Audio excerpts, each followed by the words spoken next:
এখন সঙ্গীতা লেখক আলোক দিশারি স্বামী বিবেকানন্দ।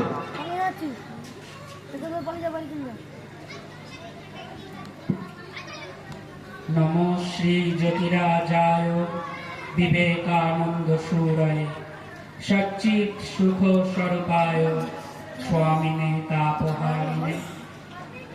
সপ্তর্ষি মণ্ডল থেকে আগত বীরেশ্বর মহাদেব হতে সমুৎপন্ন বিশ্বের আচার্য, জগতের বিবেকানন্দ রূপে যিনি বন্দনীয়, সেই পদ্মলোচন গৌর বিগ্রহ জ্ঞান ও ভক্তি প্রদানকারী, লোক কল্যাণকারী জ্যোতিপুঞ্জ স্বরূপ দেবতাকে ধ্যান করি। সনাতন ধর্মের পুনঃপ্রতিষ্ঠার জন্য চিরকালই অবতার পুরুষগণ পুণ্যভূমি ভারতবর্ষে আবির্ভূত হয়েছেন। বৌদ্ধ ধর্মের প্লাবনে লুপ্ত পথগামী সনাতন ধর্মকে পুনঃপ্রতিষ্ঠা করতে 1886 খ্রিস্টাব্দে শিবাবতার শঙ্করাচার্য আবির্ভূত হয়েছিলেন। এবার ধর্মের গ্লানি দূর করতে মহাসমন্বয়াচার্য শ্রী রামকৃষ্ণদেব আবির্ভূত হলেন। সঙ্গে আনলেন শিবাবতার স্বামী বিবেকানন্দকে, যার ভিতর শঙ্করাচার্যের প্রতিভা তথা বুদ্ধদেবের কর্মযোগ একাধারে বিরাজিত। সেই স্বামীজিকে আমি প্রণাম করি, যিনি দেশ দেশান্তরে গমন করে সর্বধর্মের সমন্বয় সাধন করেছেন। সেই বেদান্ত প্রদীপের দর্শিতা স্বামীজিকে আমি প্রণাম করি, যিনি বিশ্বের সমস্ত ধর্মেরই গ্লানি দূর করেছিলেন। সেই যুগাচার্য বরিষ্ঠকে আমি তার 161তম জন্মতিথিতে বারবার প্রণাম করি।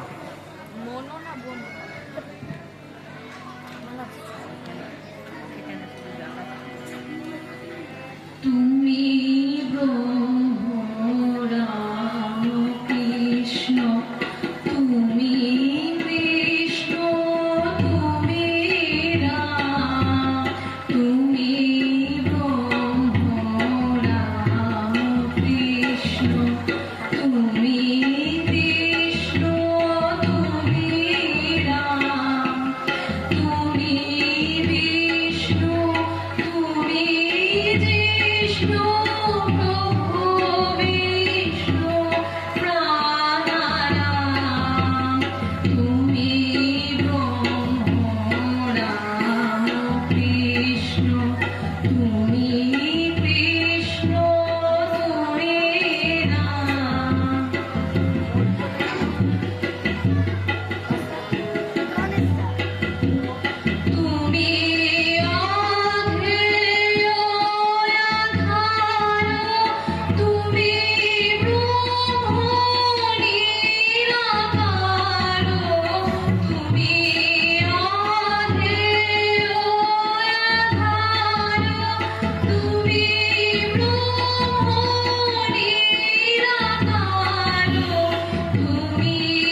হয় দিনের প্রকাশ।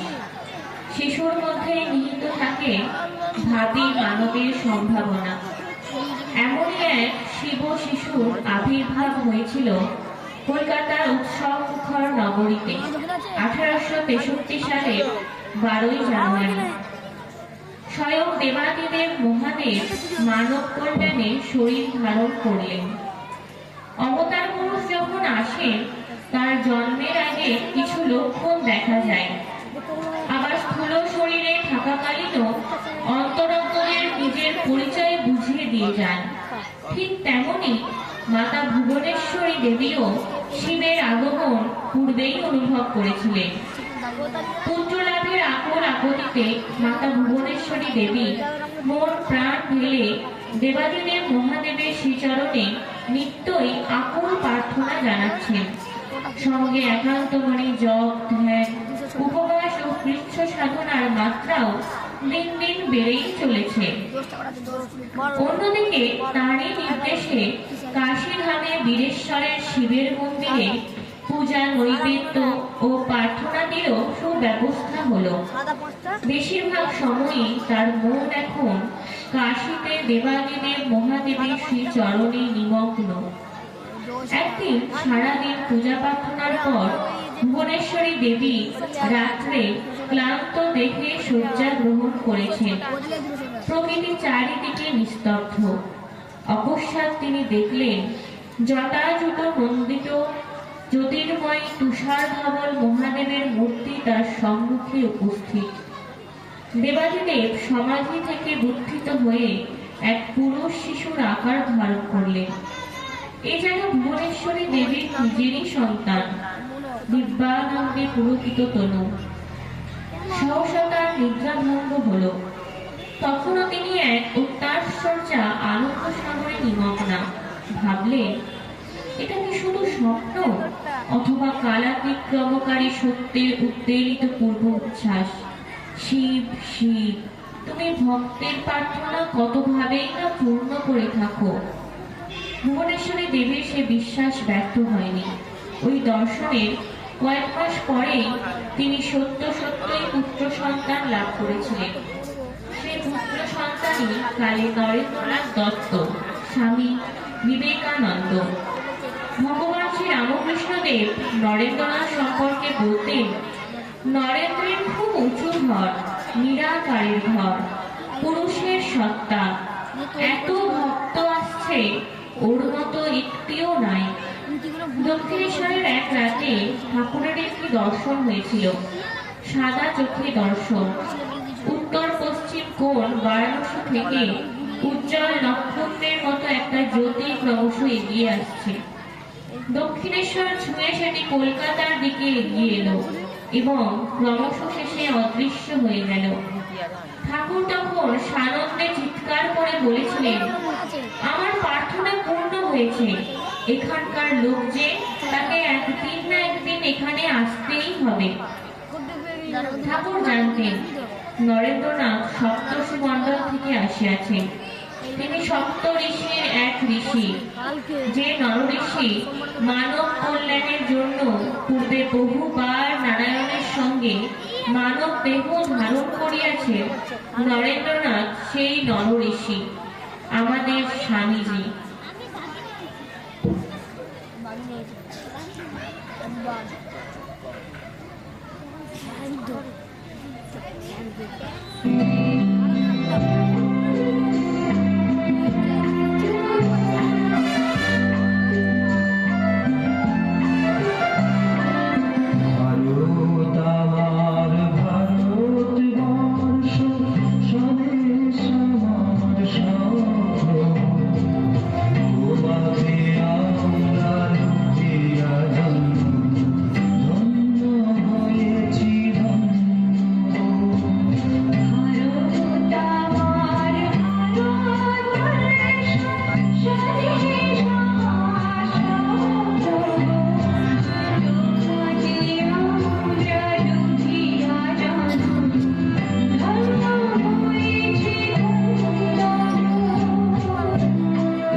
হাত দেখে ওই ভালো রাস্তা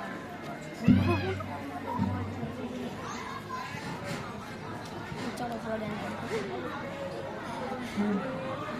শিশুকাল হইতে পরের দুঃখে নরেনের হৃদয় উদ্বেগ হইয়া উঠিত।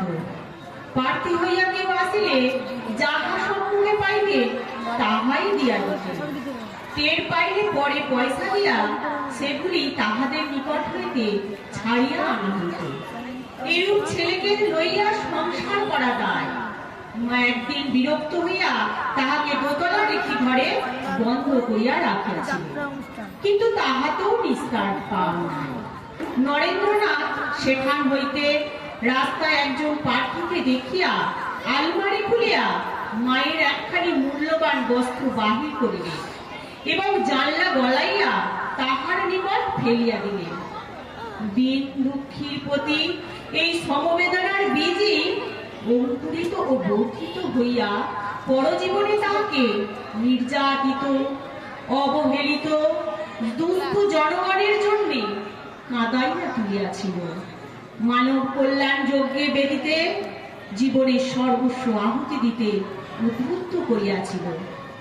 অসীম ইচ্ছা শক্তির অধিকারী নরেন্দ্রনাথের জীবনে কখনো কোন মানসিক দুর্বলতার কাছে নতি স্বীকার করেন না।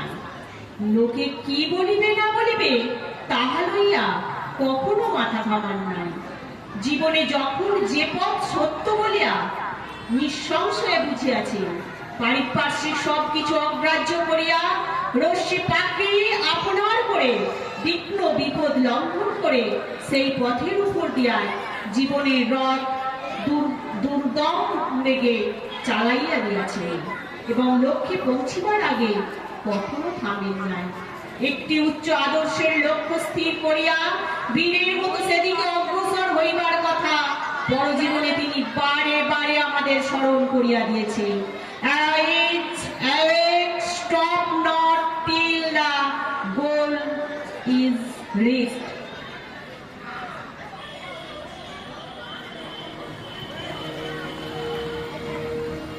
স্তিমিত চিত্ত সিন্ধু ভেদে উঠিল কি জ্যোতি ঘন, কুটি সূর্য গলাইয়া ছাঁচে ঢালা কান্তি যেন। স্তিমিত চিত্ত সিন্ধু ভেদে উঠিল কি জ্যোতি ঘন, কুটি সূর্য গলাইয়া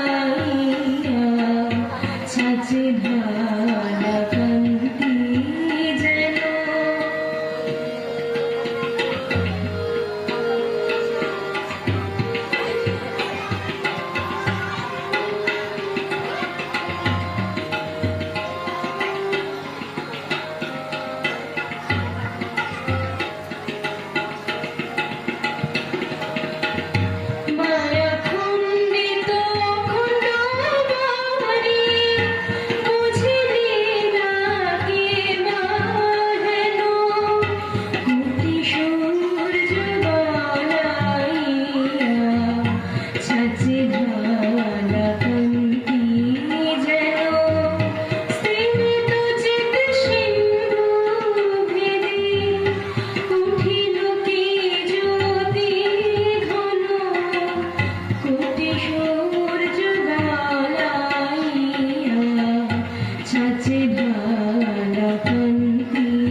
অবিদাতম কাঞ্চন স্তিমিত চিত সিন্ধু ভেদে উঠিল কি জ্যোতি ঘন কোটি সূর্য বালাইয়া ছাঁচে ঢালা কান্তি যেন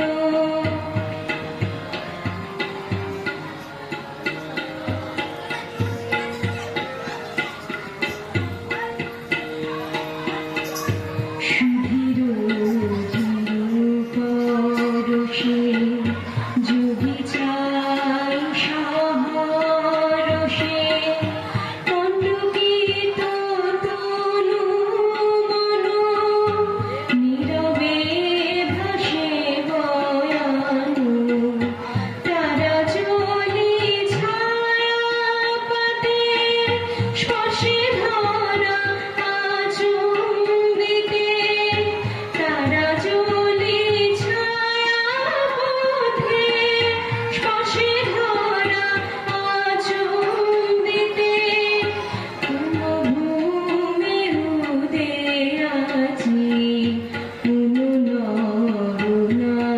নরনারায়ণ স্তিমিত চিত সিন্ধু ভেদে উঠিল কি জ্যোতি ঘন কোটি সূর্য বালাই ছাঁচে ঢালা কান্তি যেন কোটি সূর্য বালাই ছাঁচে ঢালা কান্তি যেন।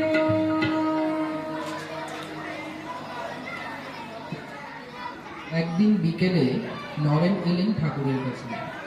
ঠাকুর ও নরেনের প্রথম সাক্ষাৎ। ঠাকুর বলছেন, এতদিন পরে আসতে হয় রে। আমি তোর জন্য কবে থেকে অপেক্ষা করে আছি তা একবার ভাবতে নাই রে। নরেনের সোজা প্রশ্ন, আপনি ঈশ্বরকে সচক্ষে দেখেছেন? দেখেছি কি রে, আমি তো রোজই তার সঙ্গে দেখা করি, রোজই কথা বলি। তুইও দেখতে পাবি, আবার কথা বলতেও পারবি। এই এই এই এই এই দেখ দেখ দেখ রে দেখ। এ কি বিশ্ব জগৎ ঘুরতে ঘুরতে আকাশে যেন মিলিয়ে যাচ্ছে। আমি যেন মহাপ্রলয়ের মাঝখানে দিয়ে ভেসে চলেছি। ওগো, এ কি করলে তুমি আমার? আমার যে মা আছে, বাবা আছে, বলো ঠাকুর, এ কি করলে তুমি আমার? এরপর নরেনের পিতার মৃত্যু হল। সংসারের দায় দায়িত্ব এসে পড়ে নরেনের কাঁধে। বেহাল অবস্থা, চেষ্টা করেও চাকরি জুটল না। দক্ষিণেশ্বরে ঠাকুরের কাছে এসে অভিমান ভরে বললেন, যদি সত্যি আমাকে ভালোবাসেন তাহলে আমার জন্য মাকে বলুন না, তিনি যেন আমার দারিদ্র দূর করে দেন। আমাদের জন্য মাকে আপনাকে বলতেই হবে। ওরে, আমি যেসব ওসব কথা বলতে পারি না, তুই জানা কেন? তুই তো মাকে জানিস নে, তুই তো মাকে মানিস নে, সেই জন্যই তোর এত কষ্ট। জানা জানা, একবার মায়ের কাছে জানা, মাকে বল না। আমি গেলে মা আমার কথা শুনবেন? যা যা, একবার একবার একবার যেই দেখ না। বলছেন যখন, তখন যাচ্ছি। নরেন 3 বার কালীঘরে গেলেন। ধ্যানে বুধ হয়ে বসে রইলেন। বিভোর, যা চাইতে এসেছিলেন তার চাওয়া হলো না। কি করে চাইবেন? মা যে সংসার ভুলিয়ে দিলেন, পূর্ণ ব্রহ্ম সনাতন। তোকে তিনবার পাঠালুম, তাও পারলি নে রে। ঠাকুর, যাহার প্রসন্নতা লাভ করে, রাজার প্রসন্নতা লাভ করে কেউ কি তার কাছে লাউ কুমড়ো চাইতে পারে? তাহলে তাহলে তুই কি চাইলি? মাকে বললুম, মা, বিবেক দাও, বৈরাগ্য দাও, জ্ঞান দাও, ভক্তি দাও, তোমার অবাধ নিত্য দর্শন যেন পাই মা। আচ্ছা যা, তোদের মোটা কাপড়ের অভাব আর কোনো দিন হবে না।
খ্রিস্টাব্দ 11 সেপ্টেম্বর সোমবার ধর্ম মহাসভা শুরু হলো। ঠিক 10টার সময় আর্ট ইনস্টিটিউটের কলম্বাস হলে সমবেত 10টি ধর্মের উদ্দেশ্যে 10টি ঘন্টার ধ্বনি হল। 4 জনের বক্তৃতার পর স্বামীজি উঠলেন বক্তৃতা করতে। দেবী সরস্বতীকে মনে মনে প্রণাম করে তিনি সম্বোধন করলেন, sisters and brothers of America.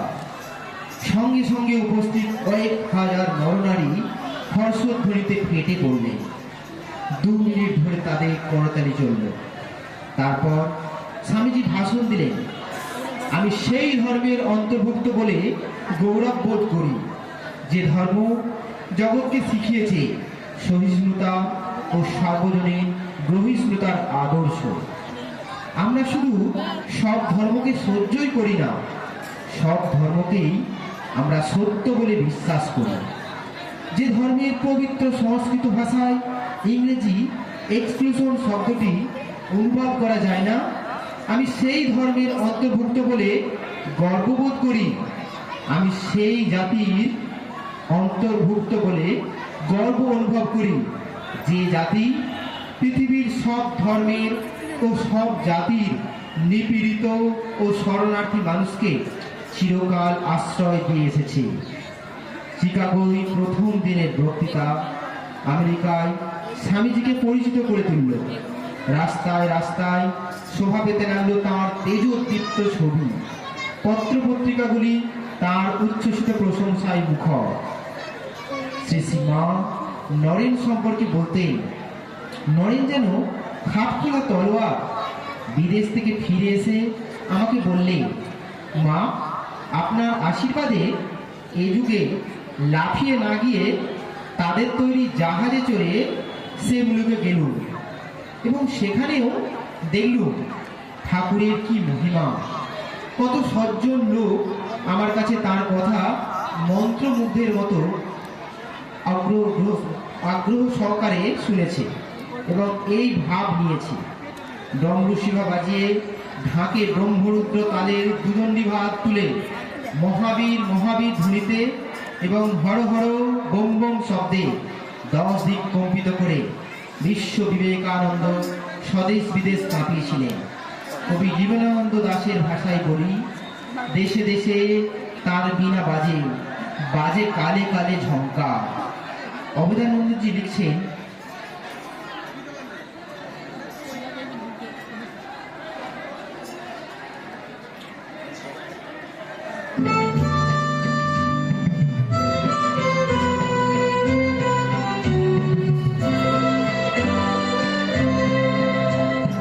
স্বদেশ বিদেশ উচ্চরি উঠিছে তোমার নবীন তন্ত্র, আকাশ বাতাস দুনিয়া ঝুঁকিছে তোমার মোহন মন্ত্র। স্বদেশ বিদেশ উচ্চরি উঠিছে তোমার নবীন তন্ত্র, আকাশ বাতাস দুনিয়া ঝুঁকিছে তোমার মোহন মন্ত্র। নন্দিত ধরা মন্দির মাঝে ধর্মের শতগন্ধ, মোদের বিবেকানন্দ তুমি গো বিশ্ব বিবেকানন্দ, মোদের বিবেকানন্দ তুমি গো বিশ্ব বিবেকানন্দ।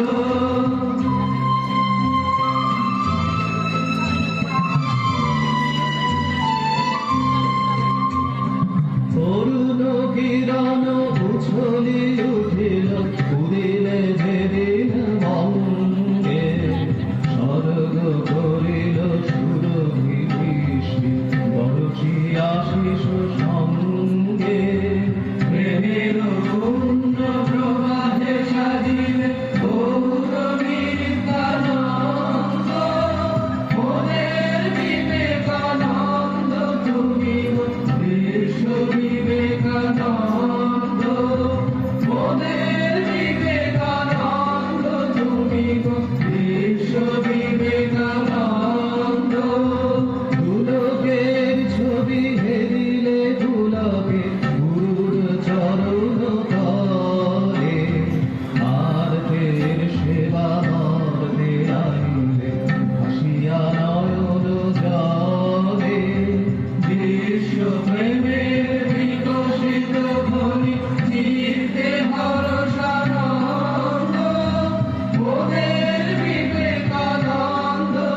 তুমি গো বিশ্ব বিবেকানন্দ, মোদের বিবেকানন্দ তুমি গো বিশ্ব বিবেকানন্দ।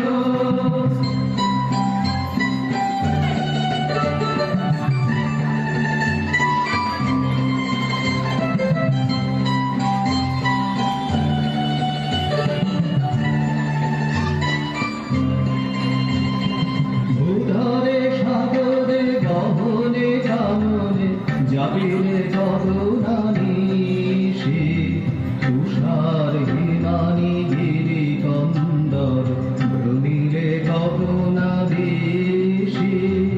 অঙ্কুর পূর্ণ শঙ্কর জ্ঞান সাক্ষের ত্যাগানন্দ, মোদের বিবেকানন্দ তুমি গো বিশ্ব বিবেকানন্দ, মোদের বিবেকানন্দ তুমি গো বিশ্ব বিবেকানন্দ।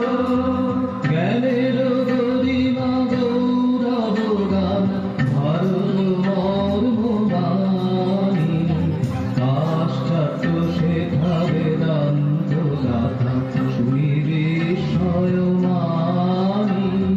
দীর্ঘ ভাবের শক্তি মাধুরী মুগ্ধ নূতন ছন্দ, মোদের বিবেকানন্দ তুমি গো বিশ্ব বিবেকানন্দ, মোদের বিবেকানন্দ তুমি গো বিশ্ব বিবেকানন্দ।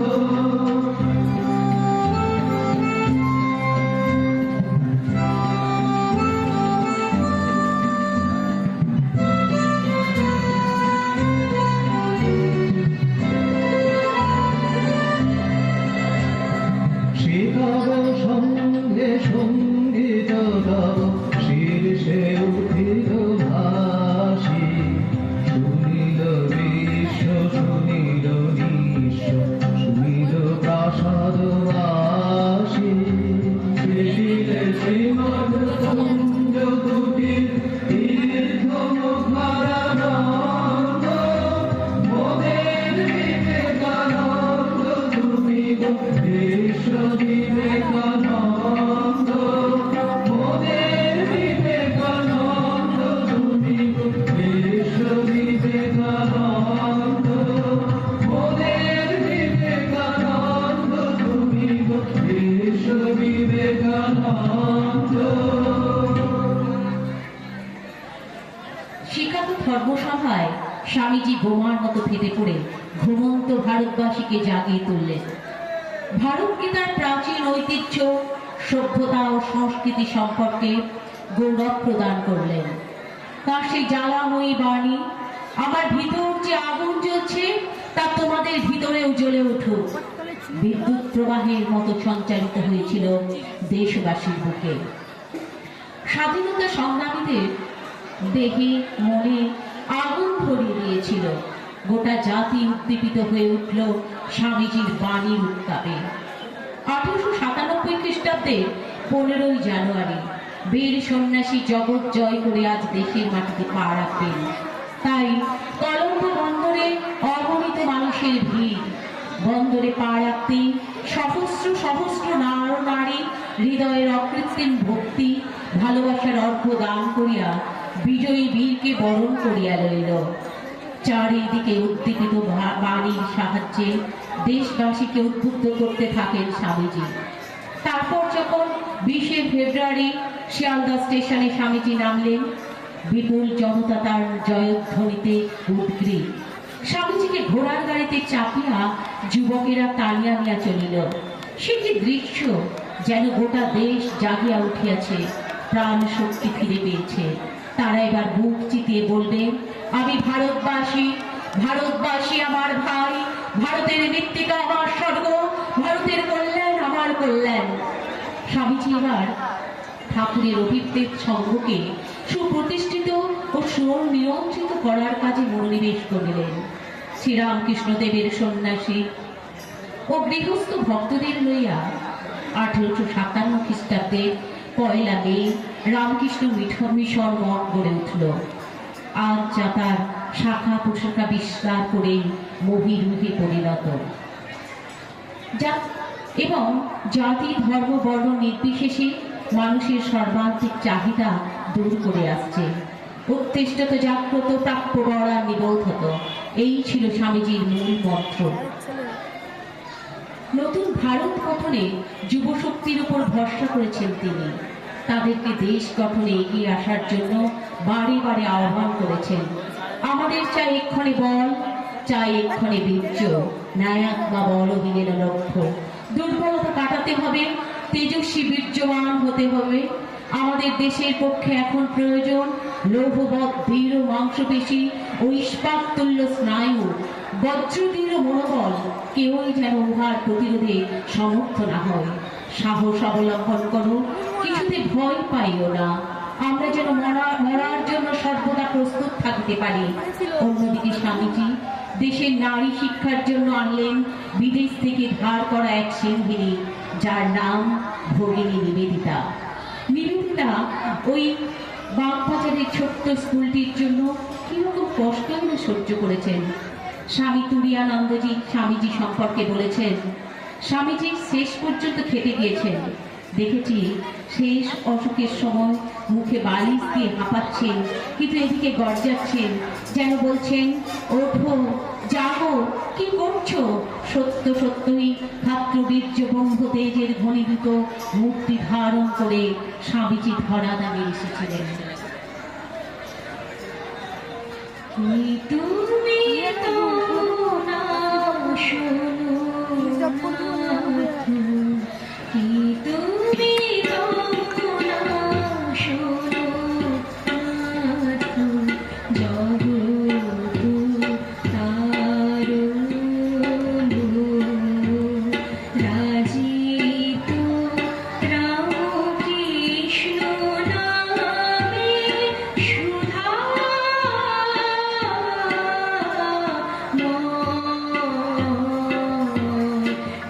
তুমি তো না শোনো নাথ তাহলে তুমি ঢোকবে।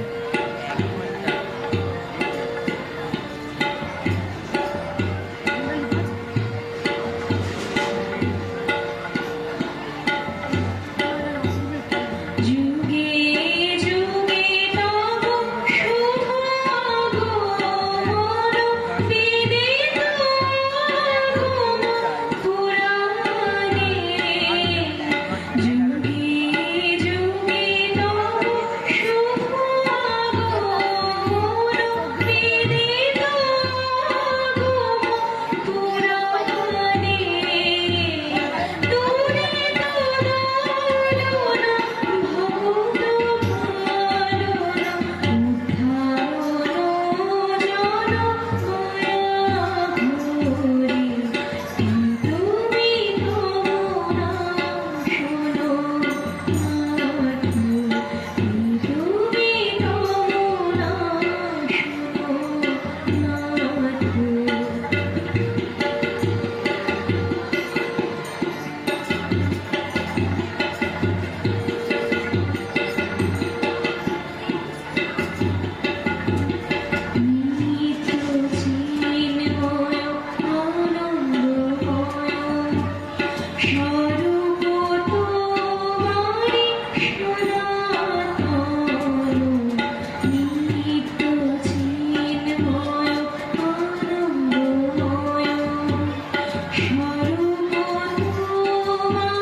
Joy.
বহুরূপে সম্মুখে তোমার ছাড়ি কথা খুঁজিছ ঈশ্বর, জীবে প্রেম করে যেই জন সেই জন সে বুঝে ঈশ্বর।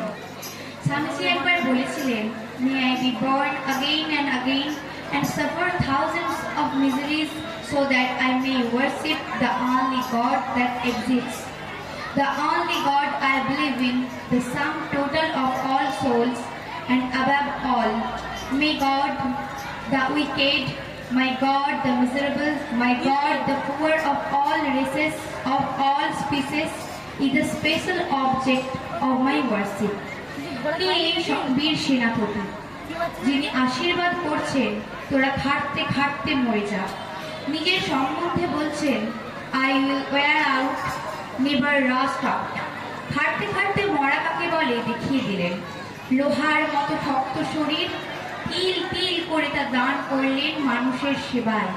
আবার বলে গেছেন, যতদিন না সমগ্র জগৎ ঈশ্বরের সঙ্গে একাত্ম অনুভব করছে ততদিন আমি সর্বত্র মানুষের মনে প্রেরণা জানাতে থাকবো। আমরণ কাজ করে যান, আমি আপনাদের সঙ্গে রয়েছি। আমার শরীর চলে গেলেও আমার শক্তি আপনাদের সঙ্গে কাজ করবে। স্বামী বিবেকানন্দ এই পৃথিবীতে এক অসাধারণ আগমন। ভবিষ্যতে আবার কবে ঘটবে আমরা জানি না, কিন্তু তিনি প্রতিশ্রুতি দিয়ে গেছেন, একটি মানুষকেও যদি মানুষের মতো গড়ে তোলার জন্য আমাকে 1000 বার আসতে হয় আমি তাও আসব। তার একটি কথা ছিল, মানুষ হও, মানুষকে ভালোবাসো, শিবজ্ঞানী জীব সেবা করো, আত্মবিসর্জন দাও, নিজের আত্মাকে জানো। আরো 12 মিনিট বাকি। বিবেকানন্দ এখনো জেগে আছে, কান পাতলেই আমরা শুনতে পাই। তিনি আসুন। জগৎ মাতার কাছে আমরা সবাই স্বামীজির শেখানো সেই প্রার্থনা করি, মা আমার দুর্বলতা কাপুরুষতা দূর করো, আমায় মানুষ করো। ঠাকুর মা এবং স্বামীজির আশীর্বাদ পুষ্ট রামকৃষ্ণ মঠ গৌরহাটিতে বাৎসরিক অনুষ্ঠানে আজকে স্বামীজির পূর্ণ জন্মতিথি। স্বামীজির এই পূর্ণ জন্মতিথিতে স্বামীজির বাণী, স্বামীজির আমাদের প্রতি পথ চলার যে নির্দেশ, তা যেন আমরা আমাদের সারা জীবন অক্ষরে অক্ষরে আমরা মেনে চলতে পারি। স্বামীজির দেখানো পথ যেন আমাদের পথে হয়ে থাকে, আর সেই স্বামীজির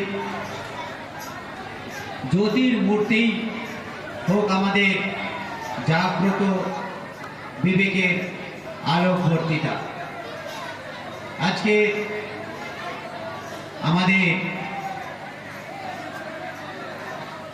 গীতি আলেখ্য রামকৃষ্ণ শরণম দিয়ে শেষ হবে।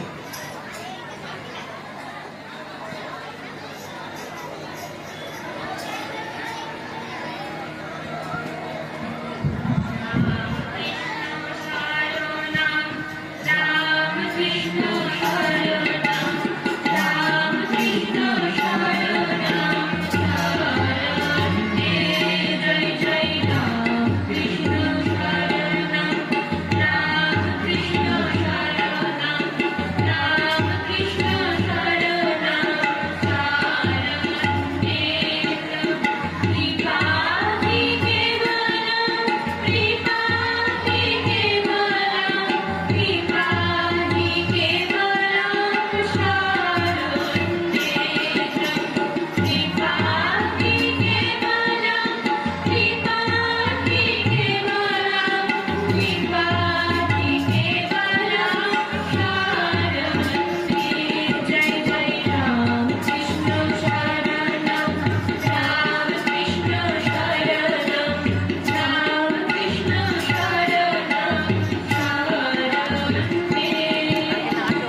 हरि ओम तत्सत् श्री राम